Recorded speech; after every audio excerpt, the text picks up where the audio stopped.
தர்மபுரி என்னும் ஊரில் நந்தன், பரதன் என்ற 2 நண்பர்கள் வாழ்ந்து வந்தனர். நந்தன் பரம்பரை பணக்காரனாக இருக்கிறான்.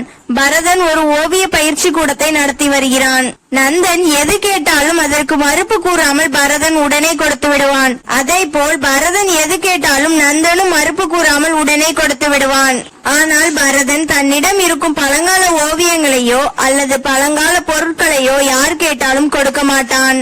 அந்த விஷயத்தில் மட்டும் நந்தனுக்கும் பரதனுக்கும் சின்ன சின்ன மனக்கசப்பு இருந்தது. ஒரு நாள் பரதனின் ஓவிய பயிற்சி கூடத்திற்கு கந்தலான ஆடைகளுடனும் கலைந்த முடிகளுடனும் வாலிபன் ஒருவன் வருகிறான்.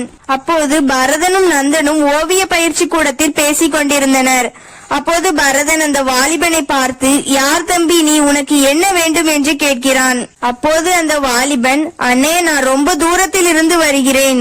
எனக்கு தொழிலில் நஷ்டம் ஏற்பட்ட காரணத்தினால் என்னிடம் இருக்கும் இந்த ஓவியத்தை விற்று அந்த பணத்தில் தொழில் செய்யலாம் என்று நினைத்து இந்த ஓவியத்தை விற்க வந்துள்ளேன் என்று கூறுகிறான். அந்த ஓவியத்தை பார்த்த உடனே பரதனுக்கு மிகவும் பிடித்து விட்டது. அந்த ஓவியத்தில் ஒரு தாய் தன் குழந்தையுடன் இருப்பதை பார்த்த பரதன் மிகவும் மனம் உருகினான். உடனே அந்த வாலிபன், இந்த படத்தில் இருக்கும் பெண்மணி என் தாய்தான் என்றும் அந்த குழந்தை நான் தான் என்றும் எங்க அப்பாதான் இந்த ஓவியத்தை வரைந்தார் என்றும் கூறினான்.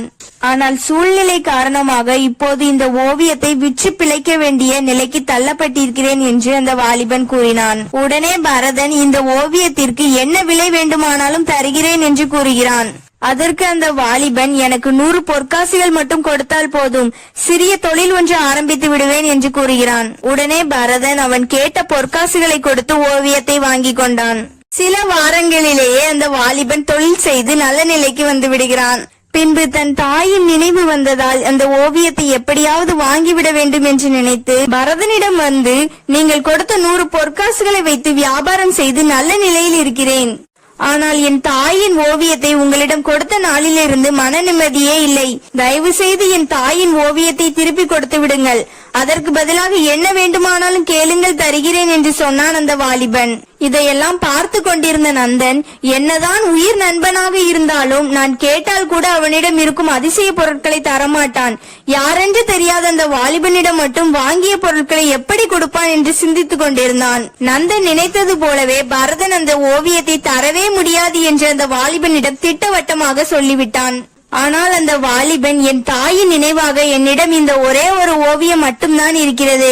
எனவே என் தலையை வேண்டுமானாலும் எடுத்துக்கொள்ளுங்கள், என் தாயை எப்படியாவது எனக்கு கொடுத்து விடுங்கள் என்று கதறி அழுதான். வாலிபனின் தாய்ப்பாசத்தை பார்த்து மனம் இறங்கிய பரதன் அந்த வாலிபனிடம், உன் தாயின் ஓவியம் உனக்கு வேண்டும் என்றால் நான் ஒரு போட்டி வைக்கிறேன், அதில் வெற்றி பெற்று அந்த ஓவியத்தை பெற்றுக்கொள் என்று கூறினான். அதற்கு அந்த இளைஞன், என்ன போட்டி என்று பரதனிடம் கேட்கிறான். அதற்கு பரதன், நானும் ஒரு ஓவியன் தான், உன் தாயின் ஓவியத்தை போல நானும் ஒரு ஓவியம் வரைகிறேன். 5 நாட்கள் கழித்து அந்த ஓவியத்தை வரைந்து முடித்தவுடனே அந்த 2 ஓவியத்தையும் ஒப்பிட்டு உன் தாயின் ஓவியம் எது என்று நீ சரியாக கண்டுபிடித்து விட்டால் அதற்கு நீ பணமே தர வேண்டாம். உன் தாயின் ஓவியத்தை நீயே வைத்துக் கொள்ளலாம். என் நண்பன் நந்தனே நடுவராக இருந்து தீர்ப்பு சொல்வான் என்று பரதன் கூறினான். வாலிபன் போட்டிக்கு சம்மதம் தெரிவித்தான். 5 நாட்கள் கடந்தன. பரதன் அந்த ஓவியத்தை போலவே இன்னொரு ஓவியத்தை வரைந்து கொண்டு வந்தான். அதை பார்த்த நந்தனால் எது அந்த வாலிபனின் ஓவியம் என்று கண்டே பிடிக்க முடியவில்லை. உடனே பரதன் அந்த வாலிபனிடம் ஓவியத்தை காட்டி, இதில் எது உன் தாயின் ஓவியம் என்று கேட்டான். அப்போது அந்த படத்தை மாறி மாறி பார்த்து, இதுதான் என் தாயின் ஓவியம் என்று காட்டினான் அந்த வாலிபன். உடனே நந்தன், எப்படி அந்த ஓவியத்தை கண்டுபிடித்தாய் என்று கேட்டான்.